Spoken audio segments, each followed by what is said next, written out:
Hello dear student, मैं जी Naval sir जज्बा intermediate classes में आपका स्वागत है। आज हम लोग जानेंगे मुख्य रूप से मुग़ल सम्राट अकबर से जो ऑब्जेक्टिव प्रश्न बनते हैं बोर्ड एग्ज़ाम में। यहाँ से ज़्यादातर ऑब्जेक्टिव प्रश्न पूछे जाएंगे। पिछले वीडियोस में हम पढ़ेंगे सब्जेक्टिव जो प्रश्न आते हैं आपके बिहार बोर्ड पर, उनके लिए एक वीडियो लेकर हम आएंगे। आज हम लोग जानते हैं यहाँ से जो मुग़ल सम्राट अकबर से संबंधित जो ऑब्जेक्टिव प्रश्न बनते हैं उनके बारे में आज जानते हैं। सर्वप्रथम है दिन ए इलाही धर्म।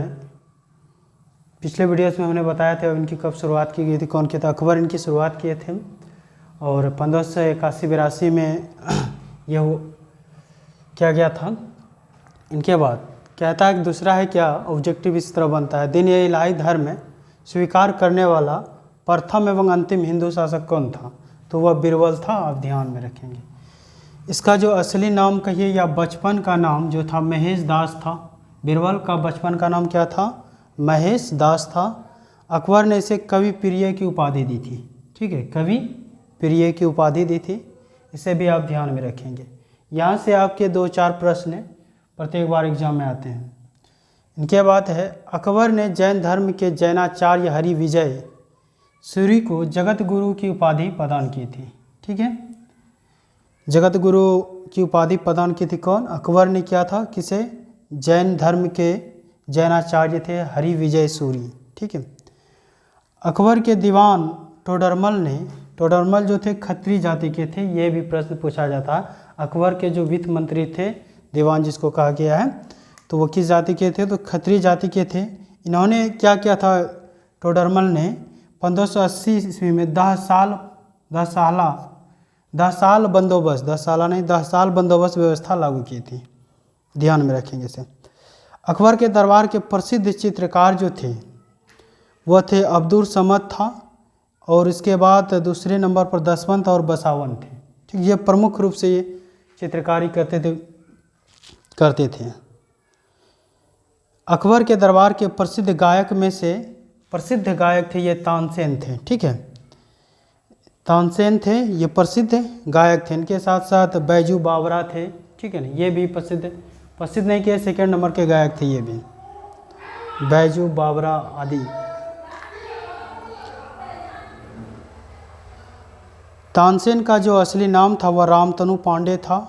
ये एक ब्राह्मण जाति के थे। ठीक है, इनके बाद ये कंठाभरण वाणी विलास की उपाधि ने इसे अकबर ने दी थी। रामतनु पांडे अर्थात तानसेन को कंठाभरण वाणी विलास की उपाधि अकबर ने दी थी। इसे भी आप ध्यान में रखेंगे। अकबर की शासन प्रणाली की प्रमुख व्यवस्था जो थी वह थी मनसबदारी प्रणाली थी। अकबर के शासन प्रणाली का प्रमुख जो व्यवस्था था वह मनसबदारी व्यवस्था था। ठीक है ना, इसे हम लॉन्ग में बताएंगे पिछले वीडियोस में। मनसबदारी व्यवस्था क्या है, जागीरदारी व्यवस्था क्या था, अकबर के शासनकाल में सिंचाई व्यवस्था कैसी थी, तो आदि सब के बारे में हम पिछले वीडियोस में लॉन्ग में बताएंगे इसको। यहाँ ऑब्जेक्टिव के लिए हम केवल आपको बता रहे हैं अकबर की जो शासन प्रणाली की प्रमुख व्यवस्था थी वह मनसबदारी व्यवस्था थी या प्रथा थी। ठीक है, अकबर के समय प्रसिद्ध सूफी संत सलीम चिश्ती थे। इसी के दरगाह पर जब अकबर को पुत्र प्राप्ति न हो रही थी तो इसी के दरगाह पर गए थे।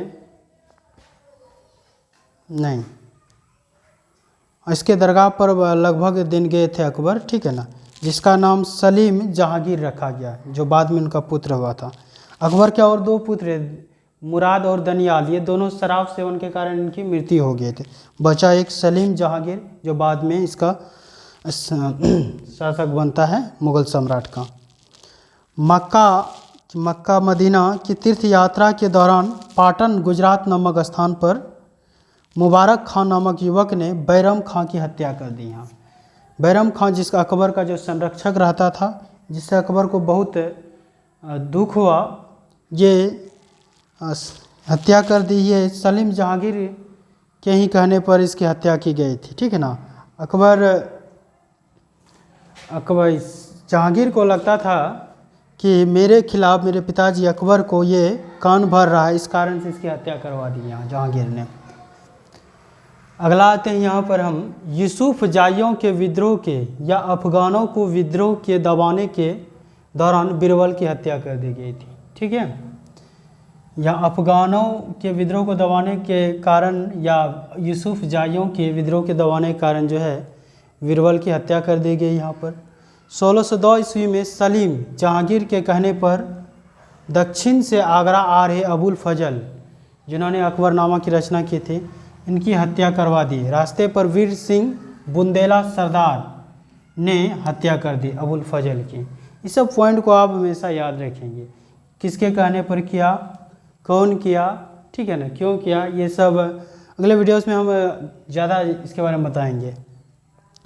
अकबर ने अनुवाद विभाग की स्थापना की थी, ठीक है, और नकीब खां, अब्दुल कादिर बदायूनी व शेख सुल्तान ने रामायण महाभारत का जो है फारसी अनुवाद किया। ठीक है, यहाँ से एक प्रश्न पूछा जाता है, फारसी अनुवाद जो महाभारत का किया गया उसका नाम क्या रखा गया, तो उसका नाम रज्मनामा रखा गया था। ध्यान में रखेंगे, ये रज्मनामा महाभारत का नाम रखा गया, जिसका युद्ध का पुस्तक जिसको कहा गया। ठीक है, फारसी में। अकबर के काल को हिंदी साहित्य का स्वर्ण काल कहा जाता है। पूछा जाता है मुगल सम्राट के ऐसे कौन से शासक थे जिसके काल को हिंदी साहित्य का स्वर्ण काल कहा जाता है, तो अकबर के शासनकाल को कहा जाता है। इसे भी ध्यान में रखेंगे आप। चार बाग बनाने की परंपरा अकबर के ही समय शुरू हुई।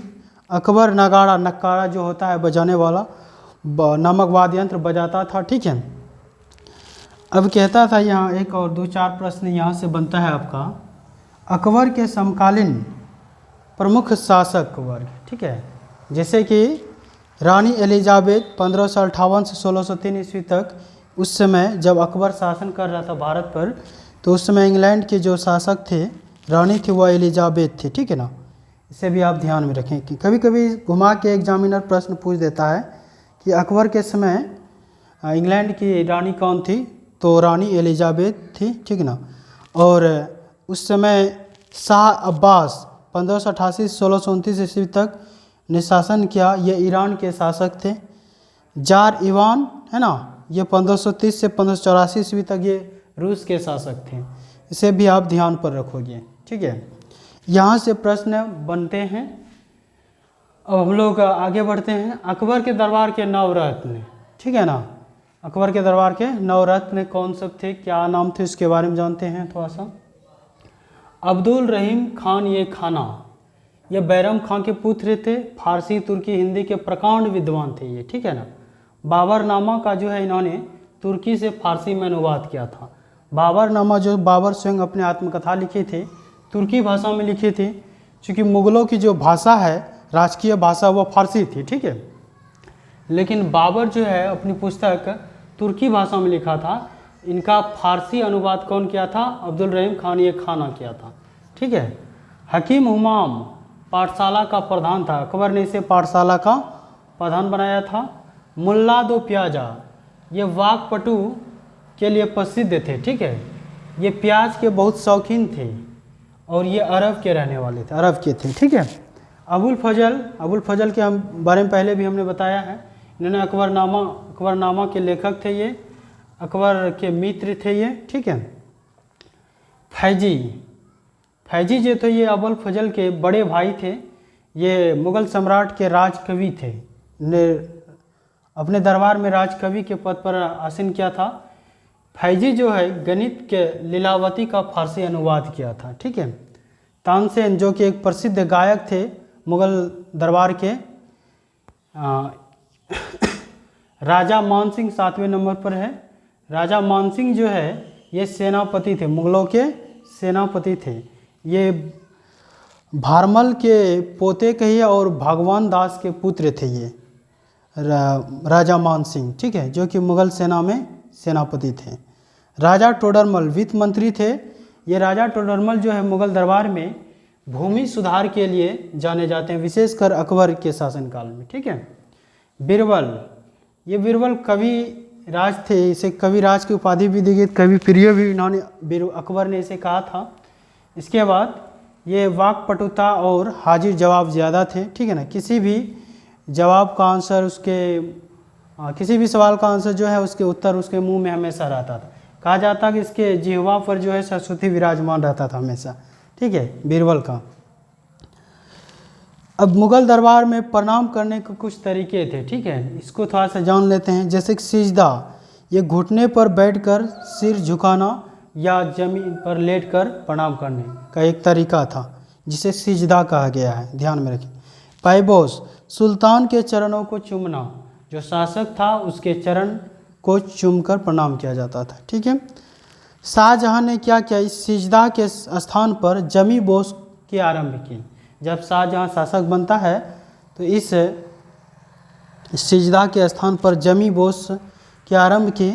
इसका अर्थ ज़मीन को चूमना था। शाहजहां ने इसे भी बंद करके एक नई प्रणाम करने का तरीका था, चार तस्लीम आरंभ की शाहजहां ने, ठीक है ना। एक दूसरा होता है कॉर्निश। ये कॉर्निश क्या होता है, यह अभिवादन का एक तरीका था।